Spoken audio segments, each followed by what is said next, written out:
by speaking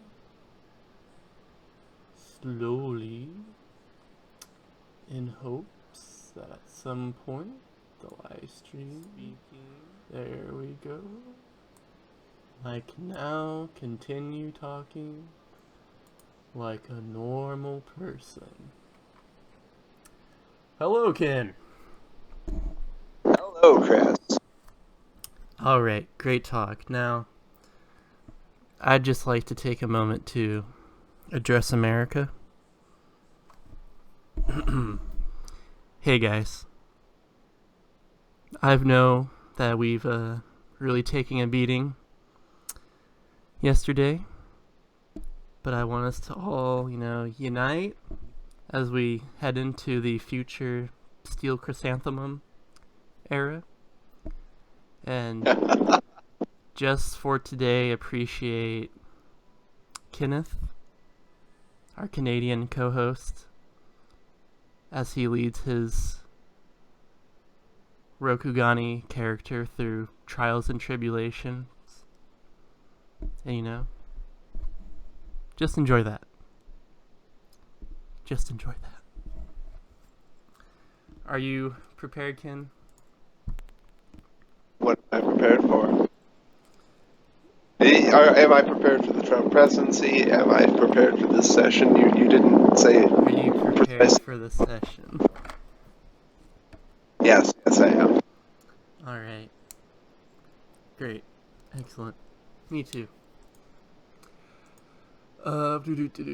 So, Microsoft Windows is a thing.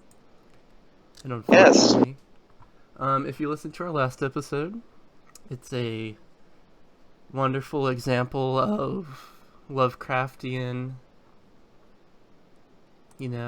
madness on display as Wonderful, wonderful, wonderful thing to have it so that there's only a 12-hour period you can set in Windows 10 that it will not restart your computer automatically to force you to Windows Update. It's a great So that happened last time, and when I finally got through that, which took half an hour, 40 minutes, somewhere in that range, it turned out that my wireless driver wasn't working. So then I got to play Roll Back the Wireless Driver, and since I had 40, 50, almost an hour of basically doing nothing, waiting for this to get back to functional, I ended up dozing off. and the Because I am people that does not sleep. Oh, we've established this in the canon of the show so far. Yes. Cursed by Yomi, etc., etc. Yumi Do. If you guys are our last episode, it's a good example of a person slowly losing their mind as I just get progressively more where's Ken? But here we are now to do a private session. It's gonna be about an hour and a half. We'll see where the night takes us. I do hope that migraine does not occur on your part. I do know. I think I'm gonna be good. I just have some eyeball pain, but nothing since then, so I'm feeling good. The worst forms. I bet, yeah. From what I've heard, I'm pretty fortunate from what I get. So. But I shan't tempt fate. So today we see Yasuki Mitsuhide in Nikesake. Once again, I will describe in the way that I do Nikesake. It's a prominent Phoenix trading outpost city.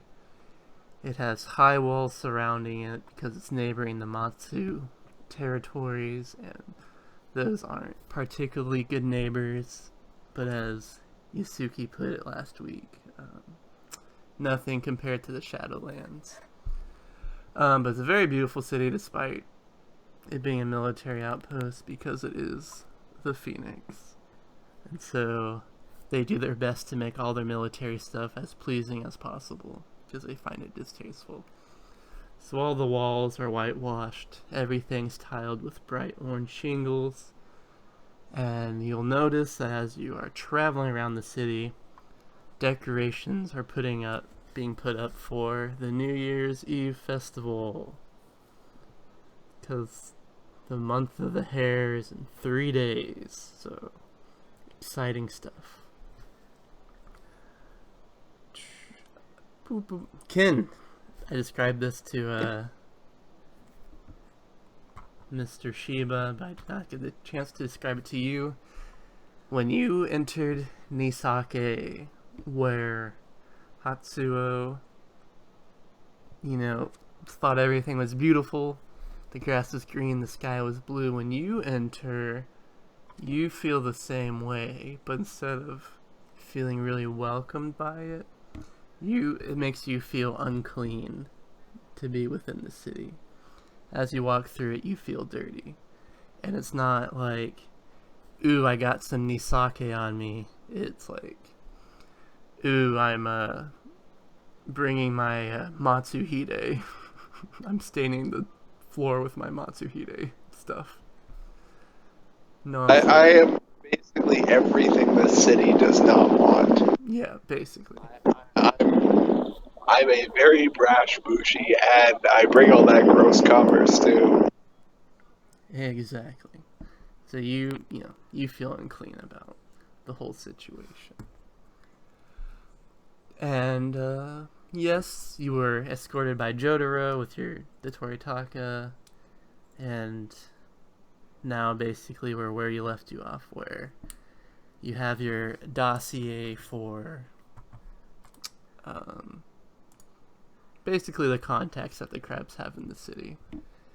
And you are going to be using those to acquire the Helm of the Water Dragon for the Crab Clan. Hopefully. So one of your... About to post it in chat right now.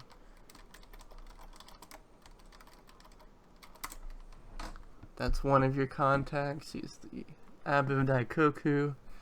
He's a former member of the Daidoji Trading Council. And he runs one of the temples to Daikoku within the city. Because it is a trading city. And the other one is a word that I have spelled maybe 15 times today. And I guarantee you this isn't going to be the right way to spell it. But let's see if you can decipher it.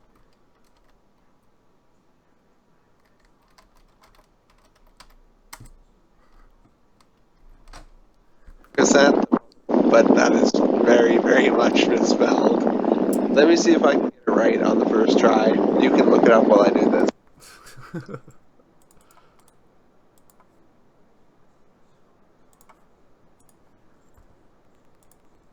Am I right? Am I wrong? How close am I? Let's look it up. Holy shit. CRYSTHANAMUM. I was missing like one letter. No, I was a little bit more off. The T was in the wrong place. However, if you enter that into Google, it also says, "Did you mean?" And it gives you an alternative spelling for chrysanthemum. So, there you go. The English language.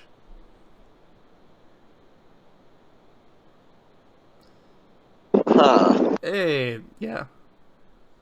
You got a spelling of it. Yeah, Wikipedia seems the same, right? I wonder if there are two different flowers. That one. I was like, I could have sworn I was right.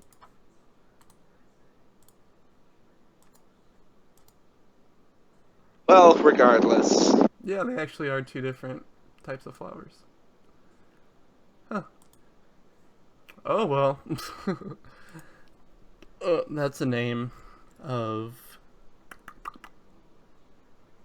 a geisha who works at a geisha house called the Peach and Plum, who also from time to time has led crab courtiers in the right direction. Further information you are given is information I forgot to give last session, because that's me. The person who's in charge of taking care of the temple where the helm of the water dragon stored, or the tear of the water dragon, as it's known in this city, is a Shugenja by the name of Koko Isawa. She's been like the shrine maiden to the place.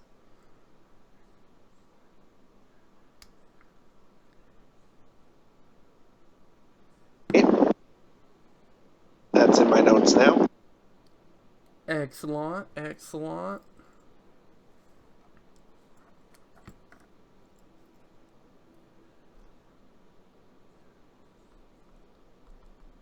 So, yeah.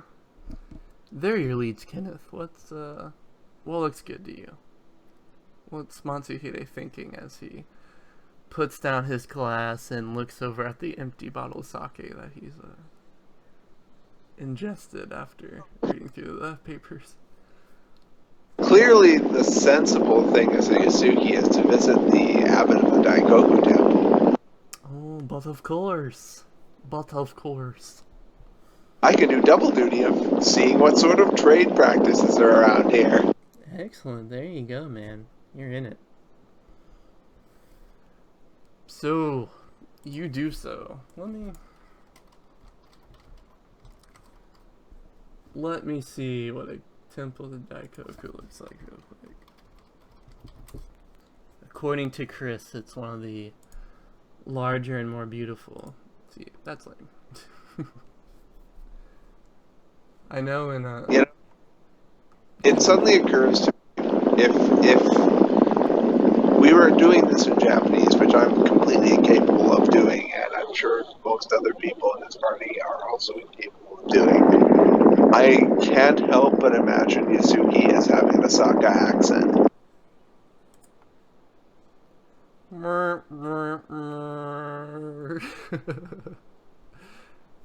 I imagine you're right. So yes, you head up to the Temple of Daikoku. Beautiful place. Hey, Matsuhide's actually been to, well, I said that like a drunk person. Matsuhide's actually been to Zakutoshi, so, which has one of the more impressive temples to Daikoku. And you'll remember from being there that it actually has a solid gold statue of him. So, Nikesake, not nearly as impressive. The temple, at least. The city, too. But that's my own bias showing through. Well, Zakutoshi is pretty spectacular. I mean, it is in Scorpion Lands. There you go, Ken. My man. I have definite Scorpion bias. Yes. You head up there, there's a big statue of Daikoku. The shrine to Daikoku is actually like a part of a series of shrines that encapsulates a shrine to the the Crane clan, and there's like a spiraling series of other shrines that like fan out from it. So amongst the other things, you see Mr. Daikoku, and there's a fat old man looking happy with his lot in life, tending to the shrine, taking collections from a few passerby who piously offer their praise to Daikoku as they head out with large shipments of treasure to spread amongst Empress Iwika's empire. And up approaches this crab. Give it to me, boy. Puffed out chest and It's glad to see a fellow fan of commerce. Ah, welcome, far-traveling crab. How can this humble servant of Daikoku serve you on this day? I've heard you are a friend to the crab. Indeed, the Yasuki especially. You are a Ah, I pious understand. lord. The fortune of wealth is among the more favored subjects of worship among my family. Good news indeed. There are certain parts of my family which also appreciate his blessings. So, how can this friend of the crowd clan help you? Well, there's a couple of matters that might need my attention. Of course, of course. First of I'm all, happy to help. what can you tell me of Isawa Koko? She has a name that's very close to being auspicious, and sometimes people pronounce it wrong. And oh, Coco, she's the shrine maiden over at the Blue Tile Room. I see her there many times when I'm giving my lectures. She tends to the shrine uh, behind the library. The temple used to be open to everybody wishing to, you know, go there and behold the glory of the water dragon. However, in the past few weeks, it's been closed off to those not of the clan. And even That's then, terrible. only to the higher ups. That's unfortunate. I'm very much interested in seeing such a holy object. I bet it was quite spectacular when I last saw it. What can you tell me about it? Blah, blah. It was, to my knowledge, from all appearances, it looked to be like the head of a dragon was its shape, but the material it was made out of was water, from all appearances, and not ice, like liquid water. It would ripple in the breeze and cast your reflection back at you if you caught the light right, but you could see right through it.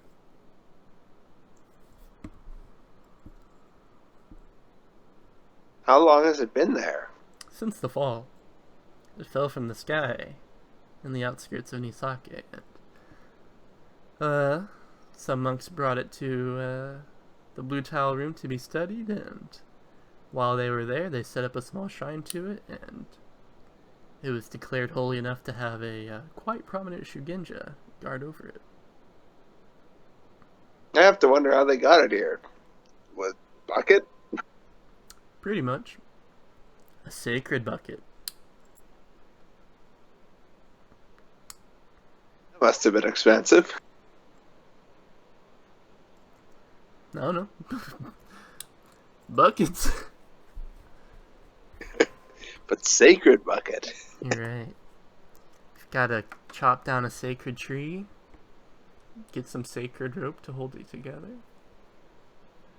It's a lot goes into making sacred buckets. Gotta use sacred tools to carve the wood. So you tell me, Crab, Hmm. do you have a love of philosophy? I can't say I know all that much of it. Ah, indeed. Well, you should become more worldly, enjoy more philosophy. He takes his right leg and he touches it to the collection plate before the shrine of Daikoku. And as he speaks, he slowly slides it towards you. Because you know the Blue Tile Room is the finest center for philosophy in all of Rokugan. Shh. And right now the owner is taking up donations from generous benefactors for a collection he's gathering. Is he now, as a Koku coin is fondled between his thumbs before dropping in? He gives you a satisfied smile and he goes, "Yes, indeed, there's a private collection. Apparently he's the owner of the current proprietor of the Blue Tile Room is trying to get... He's trying to build a facility to house his private collection."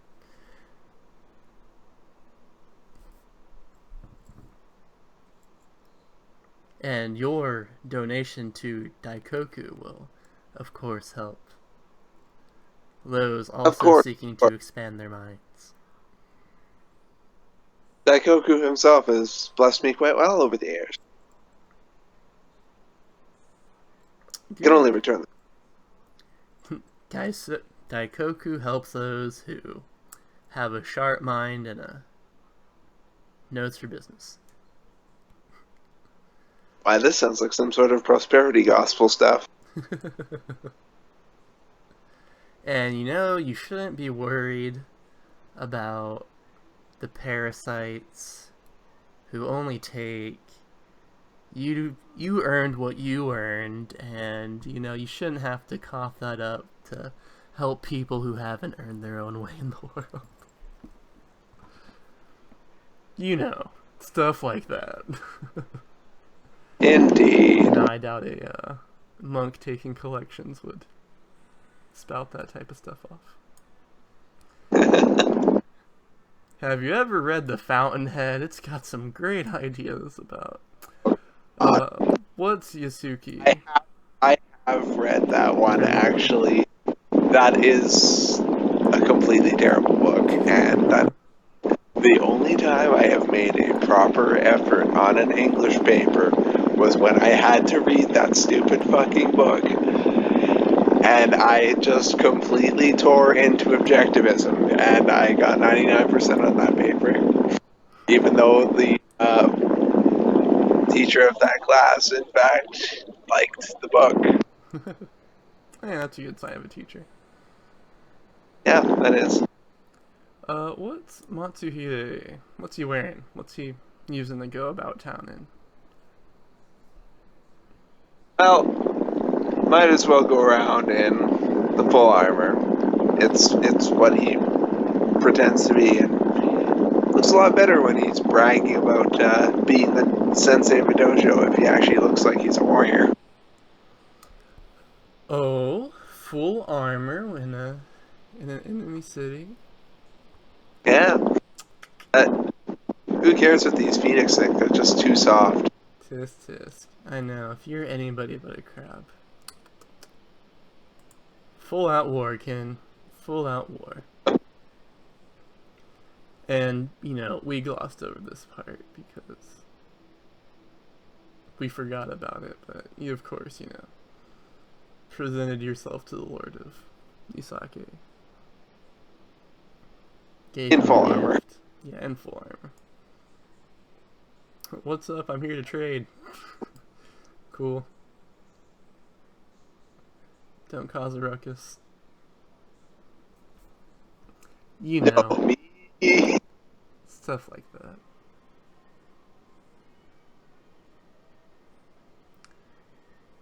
Yeah. Speaking of commercial opportunities, what can you tell me about what they buy and sell here? Oh, my boy. Many an items. Our most productive market is, of course, the production of paper and wooden goods, which the citizens of Nikesake harvest from their bountiful mulberry groves. Mulberry trees. Groves of mulberry trees. Most of the paper produced by the Phoenix clan is produced in this very city, and only the sacred scrolls of Shugenjas are the only exception to that, generally. What we buy is usually commodities from the Crane lands, such as silk, kimono, other such exotic seafoods and such. However, we are starting to produce our own silk as we have acquired a bounty of silkworms in the recent years and are beginning to spin our own silk in this location, which will surely expand our operations up north where silk is less bountiful and we can open up trade with the dragon, who thus far have been very resistant to trading with Nikesake specifically. Though we do enjoy a certain amount of trade between the two countries, it is usually simply food and such that we transfer from other locations in the Empire into here. And with the recent skirmishes in the Empire, our trade with the line is not as good as it could be, of course. Certain amounts of armors and weaponry do transfer. And I don't know why I'm acting like I'm a Phoenix all of a sudden, but that's what's going on. Good to know. Good to know. I thank you, kindly monk. And Daikoku thanks you for your generous donation. Indeed, indeed.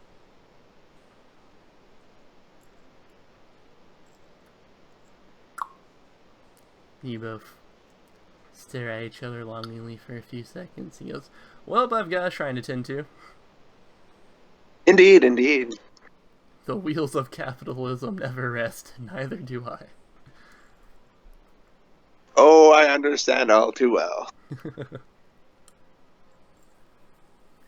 He goes off to tend to his shrine, make sure the donation is marked in his ledgers and such. As a side, I just realized something strange. See. One of the things that I picked in my traveling pack was a parchment and charcoal. Is not parchment made from skin? Yeah, you've got... Listen, you're from the Crabland. You can't be picky about what you write stuff True. on. If you were a crane or a phoenix, that might be more unacceptable. Yeah. Oh, off to go meet that geisha. Sweet. You make your way out of the winding streets of... Sorry. Blah, blah, blah. I get distracted. You make your way through the winding shrines as you see a plethora of fortunes that people venerate to lesser degrees. Today I've taken interest in the Steel Chrysanthemum era because I eventually plan on running a campaign in that, so I've been researching it. The most tragic character in L5 art history is the Fortune of Torture, who, you know... I don't remember him. Oh, she was a Sparrow Bushi who, in the middle of court, she was one of the Steel Chrysanthemum's trusted advisors, and she traveled through the Empire helping people out. And when she returned to the court, the Emperor was torturing somebody to death, and she was like, "Oh my god, this is wrong, Emperor, you have to stop this." And he was like, "The fuck you just say?" So he tortured her to death, and then the next day he made her the Fortune of Torture. Oh, lovely. And I'm just like, that is the most tragic thing ever. I don't know if it's that or being called the Fortune of Dung. Yeah, that too. What's that mean? What's up? How are you the Fortune of Torture? What happens? Do you make sure people torture the right way? Do you have free will? Can you reward people who torture people in a slightly more humane way? What's up? How's that work? What's free will? Do fortunes have it?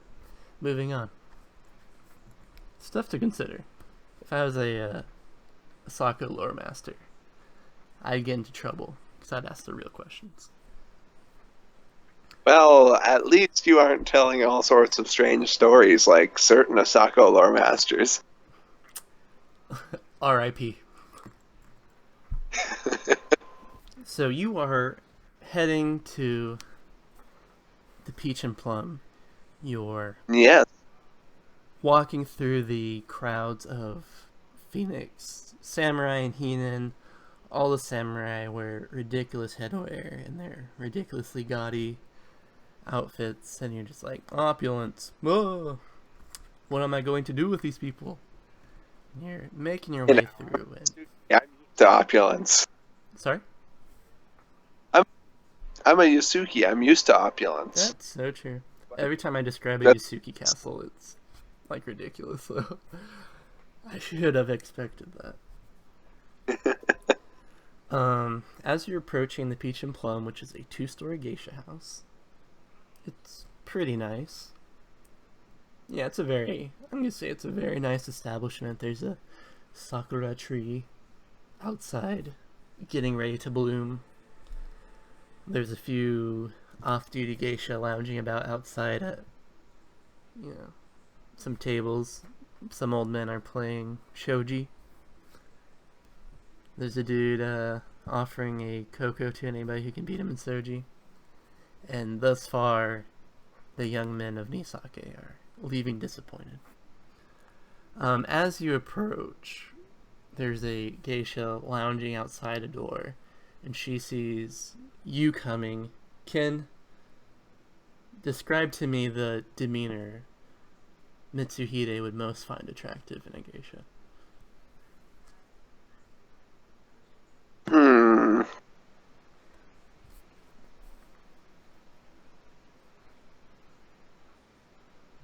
I think he's more after the whole giggly, chatty type. Oh, yeah? Okay. Well, how convenient. You see a geisha with her face made up in the geisha style, which, if you were more experienced with geisha, you know that means she's a little bit lower on the ladder. Because all the masters don't do up their face like that. Anyway, I know a lot about geisha. She sees you coming, and her eyes light up, and she approaches you, and she gets very close with you, and she's like, "Oh, hello, Master Samurai. It's so good to see you. Would you care for a private session?" And she seems very earnest, and her eyes flick behind you, and she says, "Of course it'd be a private session. Your friends would have to stay outside." And she gives you the as subtle of nod as only a geisha can properly manage. Of course, of course. And she bids that you follow behind her very quickly. And obviously he'd do so. Sweet, sweet. You head inside. You are, of course, met with the sweet-smelling scent of a geisha house. You're like, smells like relaxation. Incense and mom's cooking are what this place smells like. It's very warm inside, which is a pleasant relief as the very late fall is still a little nippy out there. So you enter and you're embracing the warmness and the bright, vibrant colors of all the girls' kimonos. This girl, who you're currently following, is wearing a kimono that starts right at the top, and as it goes down, it becomes blue. And, of course, in the middle, she has a bright purple obi tied around. And it's got, like, a scene of a koi fish pond, which, oh, I guess you're a carp dude, so it's not quite as auspicious for you. But Not quite. you enter inside, and of course the bouncer at the door is like, "Hey, check that blade." This is a very, very special blade. So I'm going to have to ask that you take especial care with it if I am to part with it. I will say, if I am allowed to keep it on me, no harm will come to anyone. It will not be drawn on my honor as a samurai. Let's see. I like that. Make a sincerity check for me. Okay. Which, as a Yusuke, you are deft at. I wish I was lying because I'd be able to use my emphasis. Alrighty. Very sincere.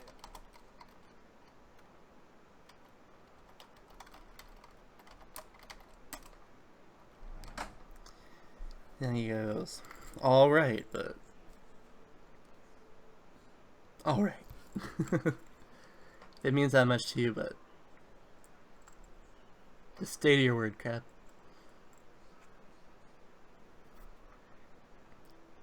And you are. My blade will not be until I am outside. Excellent, thank you. And you head upstairs. She follows you upstairs, and the other geisha give you a strange look, because they don't know you. You haven't been here. The madam of the house hasn't vetted you out yet, but she's leading you straight up there, and they kind of roll their eyes about whatever this is. They figure that's gonna be her problem to deal with. And so, yeah, you guys head upstairs, and she goes, get your own private room. It's set up all nicely. There's a bed, there's a tea house, there's like oils and stuff in the corner, a few scrolls on a tiny bookshelf, stuff like that. And you enter, and she lets out a sigh of relief, and she goes, I'm sorry to pull you out so quickly, but those men were going after you with great intent in their heart, and I feared violence would come onto you if they caught up with you. Oh, really? Yes, there were 3 large men who were chasing after you. Not chasing after you, but they were making a point to make sure they were behind you.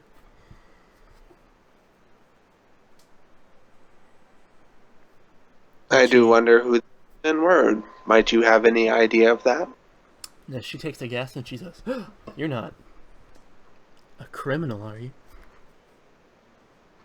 No, of course not. I'm the sensei of the 100 Stances Dojo. Why would I sully myself with crime? Oh my, sensei, I'm so sorry. I didn't mean to besmirch your honor.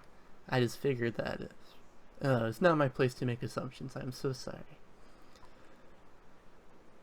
No offense is taken. And she sighs and goes, well, we're here. Would you care for a session? Why, I don't see why not. I might as well take full advantage of this wonderful facility. And she claps her hands giddy. She goes, oh, good. You are the most auspicious, or the most impressive man I've had the pleasure of keeping company in my career. A sensei of a dojo is very prestigious. What's Matsuhide do to chill out, to relax? What sort of experience is he looking for from a geisha? I think he wants to get really, really drunk. Of course, and so, she recognizes that. And she goes to a cabinet, and she says, and what would my lord like to drink? Surprise me. She goes, very well, and she pulls out a bottle and a little bowl and pours some out for you, and she says, this is a special wine that the locals here produced from the mulberry trees. I don't think I've ever had anything like that before. It's very fruity. And she says, I have a harder stuff if it's not to your liking. I know the crab are, mighty warriors, and what works on the men in Nikesake may not have the same effect on warriors of your caliber. I love that. You clearly have heard true truth. Oh, I only say what is evident to my own eyes. So, how's Mitsuhide enjoying that? You know what? You should have been spending all your void points like crazy. Because you're getting them back. That's a very sweet wine. It's got a little bit of a kick to it, but yeah. You definitely not used to something sweet like that when it comes to alcohol. It's a bit imagine that, I don't imagine that sort of stuff's all that common in craft. Oh, definitely not. You guys are not in it to enjoy the taste of the drink here. It's the kind of stuff you slam back and beat your chest at drinking. Yeah, pretty much. You've got multi-mouthed monsters crawling over walls. You aren't in it to socialize. Speaking of which, have you seen the trailer for The Great Wall? I have not.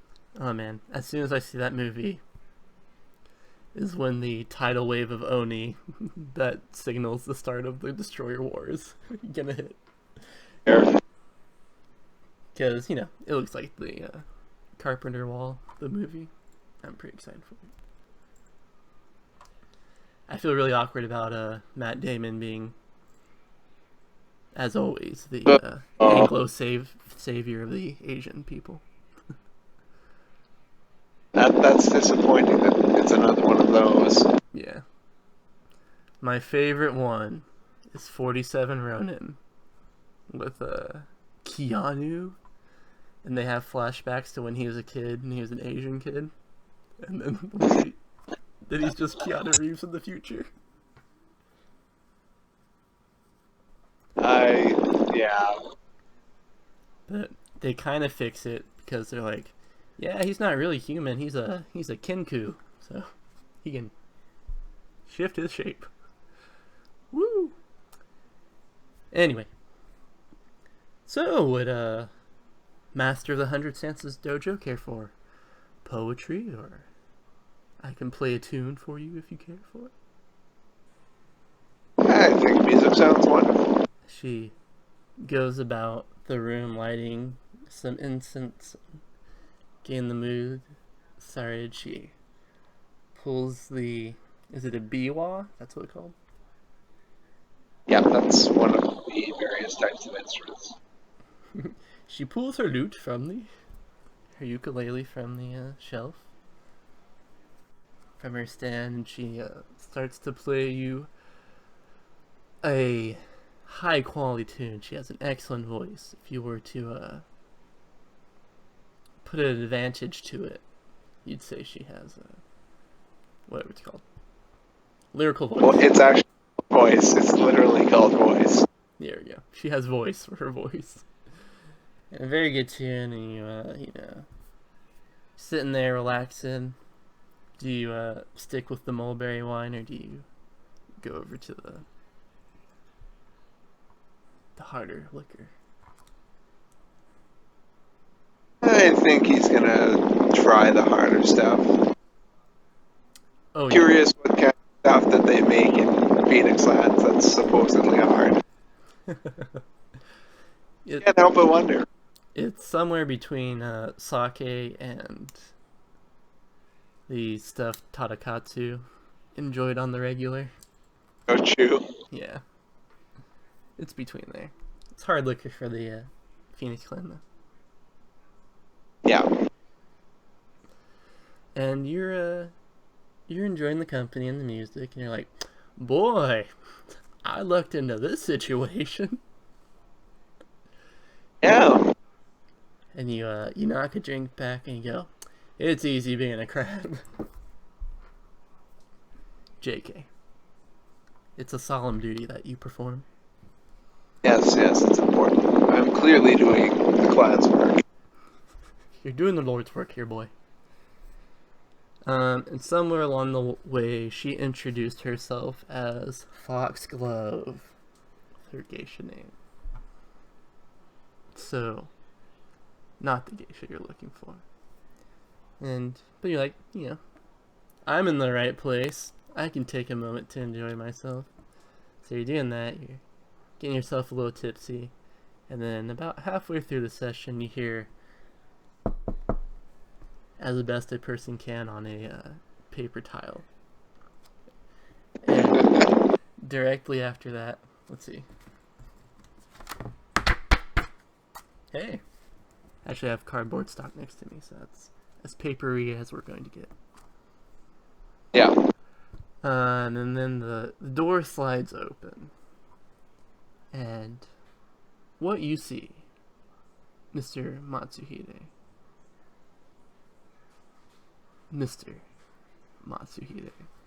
are three large fellows. If you were to guess, you'd say 2 out of 3 of them have the large advantage. And all 3 of them are wearing heavy armor that you instantly recognize as being from the Crab Clan. And they step inside. 2 of them have a tetsuba in their hand, and one of them all of them have katanas and wakizashis, of course. And one of them doesn't have anything in his hands. He's just, doesn't have his weapon drawn. But the other 2 have tetsubas drawn. And there's the shortest of them, as in he's 5'10" and not 6'3", and the least massively built of them approaches. He's leading the front, and the other 2 are directly behind him. They are very big, massively muscled, as you can tell, because crab armor doesn't cover the entire body. It's just and all they are is just like a chest piece and their bare arms. And as I say this, give me 1 moment to pause. Okay. Leave you in suspense. Formulate your plan.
I've returned. How you doing?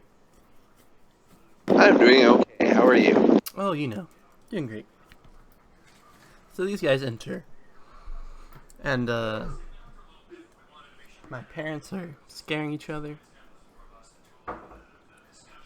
So sorry, Ken. Give me 1 more minute. Okay.